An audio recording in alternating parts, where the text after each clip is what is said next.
Welcome back to Noob School. This is where we interview sales pros that can help you get off to a great start in sales.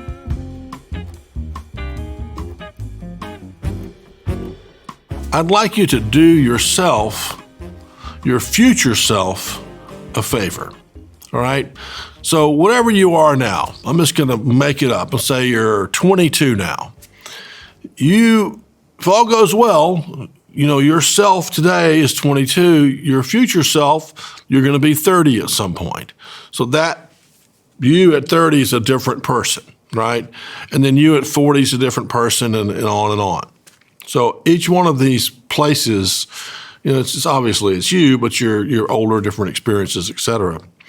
And many people live kind of day to day, week to week, year to year, just kind of, let's just say, getting by, for lack of a better term, just kind of living on short term, paycheck to paycheck or job to job, or just kind of surviving. And what I see with the truly happy business people and happy people just generally is they always consider their future self. The decisions I'm making today, what are they going to lead to? What will life for me be like when I'm 30 years old?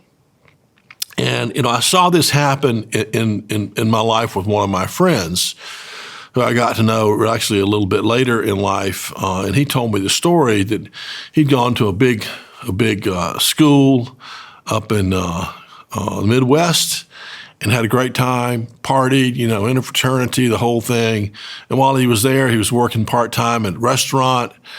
And when he graduated, he just never quite got around to, looking for a real job, and just kind of stayed at the restaurant. And next thing you know, he's living with a bunch of people, a bunch of guys that are all kind of hanging around the same college towns, working at restaurants, service industry type things. So he was hitting the bong pretty hard, partying all night, bonging it up, doing the restaurant thing. And he said it was fun for a while. But then one day he was about 26, and one of his college classmates who'd gotten out of school and gone to work for, I think it was IBM, right out of school. So this guy who he hadn't seen in 5 years has had 5 years now of IBM training all over the country, some international travel, company car, looking good, making good money, expense account. And he took my friend out for dinner. He took him to a place, that he would never go to, a real fancy like steakhouse, and expense the whole thing. And it was just what my friend needed. Was a wake-up call to see kind of what that guy's future self had turned into because of the decision he made versus what my friend's was, and it wasn't going to change, right? I mean, that course my friend was on was not going to change unless something crazy happened. And so it was enough that he kind of stopped the presses and said, what do I need to do to kind of get back on track? And he went back to business school. And once he was in business school, he's hanging around with other people that want to do interesting business things, and then professors that have done interesting business things, and companies coming trying to hire him. And next thing you know, he's working for a really good company, and subsequently started his own company and travels all over the world and is doing great. So you'd never know this guy, at age 26 was, partying all night and slinging Mexican food in the evening. So he saw what had happened to himself versus his buddy, and he wanted to say, what does my 35-year-old self look like versus what it is today, and what actions do I have to take? So yourself, I would give you, one of the things I hear on this subject is people talk about the grandpa test or the rocking chair test. So let's say you're 90 years old and you're sitting on your porch and you're retired, you raised all your kids and you're whatever, and you're sitting on sitting in your rocking chair. What do you want to think about and be thankful for? What kind of things do you want to have done? That's a fine test. If you want to take that test in your mind, that's fine. I've always found I can't see quite that far out. I mean, that future self is so far away. I guess it's closer than it used to be, but I like to go in segments of 5 or 10 years. So if you think about, if I'm going to assume you're 20, the 30-year-old test, the kind of things when you piece together, what your future self looks like, I would say, first and foremost, where do you want to live? Where do you see yourself comfortable living? So that means you don't just get dragged around the world based on some job just because you got that job. You say, I want to live in Tennessee, or I want to live overseas, or Asia, or wherever it is you want to live, my hometown. Whatever it is, you decide what that looks like when you're 30 and start to take action to move towards it or to cement it if you're already there. The other thing is what are you into?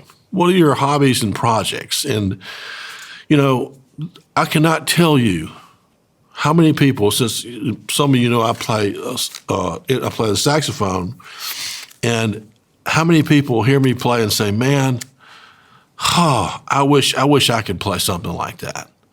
Or I wish I would have kept up my piano lessons, as a teenager. Happens all the time. And I used to say, well, you can do this. It's not difficult to be an okay player. It takes a lot of work, but it's not like you're going to be, Wynton Marsalis or anything. But, you can be pretty good. You can play the guitar, play the ukulele, you can play the piano. There's a lot of things you can get okay at, but it won't happen in year one, all right? We're talking about, your future self year 30. So that's 10 years. So if you really want to be able to play the guitar, and you got 10 years to do it, don't you think it's just a no-brainer that you can make that happen? A, get a good guitar teacher. B, get a guitar. C, put it on your calendar to practice 30 minutes a day. Put it on there early in the day, knock it out. And, it won't take you 10 years before you like the way you sound. I would say within a couple of years, maybe a year or two, you're playing tunes that you kind of like. So, anyway, it frustrates me that people don't understand that they can absolutely do it, and it's a lot easier than they think. So your future self, think about what hobbies you want to take on and do something to make that happen. And remember that we're not going to have it done by this weekend, right? We're just going to put the things on the calendar. We're going to start working towards them for 10 years from now. Because when you're 30, you're going to look back and you say, I heard this video and I took these actions and now I'm playing the guitar and I'm living in the town I want to live in. So 2 things you can do to make that future self happy. The next one is income, and what I don't want to hear is just as much as possible, because that rules out a lot of things. And let me tell you what I mean by that. Like, if all you wanted to do was just make as much money as you possibly could, you should probably go to Wall Street. I mean, that is probably your best bet for just maxing out the money you can earn, particularly at a young age. Now, you live in New York City and you're working about 100 hours a week, and a lot of people burn out. Whatever. You might not even like, being in the financial game, but just in terms of just earning money, that's probably a place you would do it.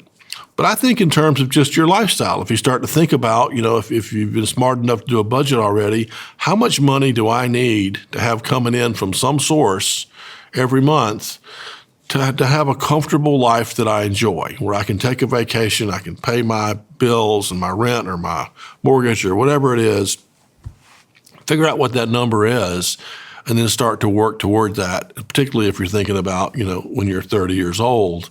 What does that have to look like? And that's the kind of job you want to be looking for. And sales, of course, is a place where you can, depending on what you're selling, you can make plenty of money.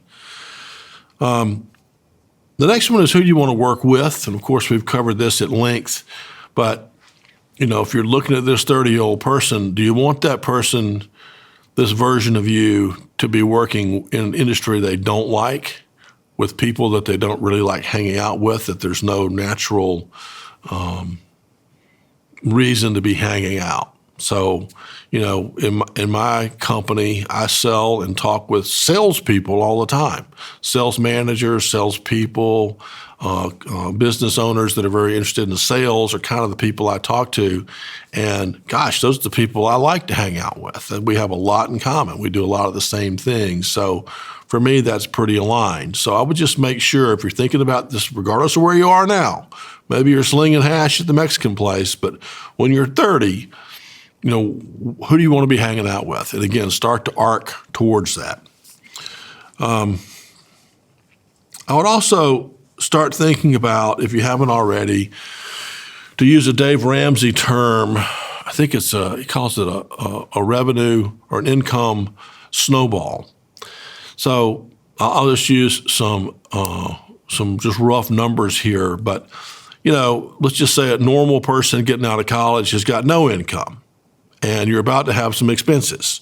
So you're going to have rent and car and gas and all these things. So let's say maybe that adds up to $5,000 a month, and you've got no income. So, gosh, that's why we have to find a job, and we want to find the best job we can to match up with us and maximize our income and everything else.